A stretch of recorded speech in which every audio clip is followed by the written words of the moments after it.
Sidang lanjutan perkara kasus gratifikasi terdakwa Gubernur Papua Nonaktif Lukas NMB digelar di Pengadilan Tipikor Jakarta pada Senin 4 September 2023 kemarin. Namun saat sidang berjalan sekira 1 jam, Ketua Majelis Hakim Rianto Adam Pontoh memutuskan menskors sementara sidang tersebut. Bukan tanpa alasan, sidang dijeda demi kesehatan Lukas NMB. Emosi Lukas NMB kembali terjadi saat dicecar jaksa terkait penukaran uang kepada Domi Yamamoto. Bahkan Lukas NMB sampai melempar mikrofon atau pengeras suara yang berada di hadapannya. Peristiwa terjadi ketika jaksa bertanya terkait kegiatan penukaran uang yang kerap dilakukan Lukas NMB melalui ajudannya. Pertanyaan jaksa KPK ini dipertegas oleh Ketua Majelis Hakim Rianto Adam Pontoh. Setelah itu, jaksa KPK terus mencecar Lukas NMB terkait penukaran uang dalam bentuk dolar Singapura. Pertanyaan tersebut membuat Gubernur nonaktif Papua itu emosi hingga lempar mikrofon yang dipegangnya. Hakim Ketua Rianto Adam Pontoh pun menenangkan Lukas NMB.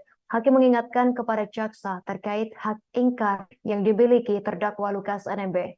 Melihat Lukas NMB emosi, hakim pun menjeda sidang tersebut.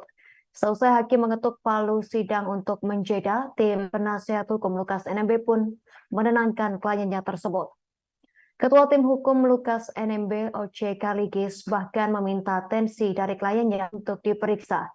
Selesai dilakukan pemeriksaan, Hakim Rianto pun mengeluarkan penetapan penundaan sidang untuk pemeriksaan terdakwa terhadap Lukas NMB. Penundaan terjadi setelah pemeriksaan tekanan darah oleh tim dokter KPK. Jaksa menjelaskan bahwa tekanan darah Lukas NMB berada di angka 180/100. Dokter pun merekomendasikan Lukas NMB untuk diperiksa lebih lanjut di instalasi gawat darurat IGD Rumah Sakit Pusat Angkatan Darat RSPAD Gatot Subroto, Jakarta. Hakim lantas memutuskan menunda persidangan atas alasan kesehatan Lukas NMB. Hakim Rianto mengingatkan bahwa Lukas NMB memiliki riwayat penyakit stroke. Ia lantas mempersilahkan Lukas NMB untuk ditangani lebih lanjut di IGD Gatot Subroto.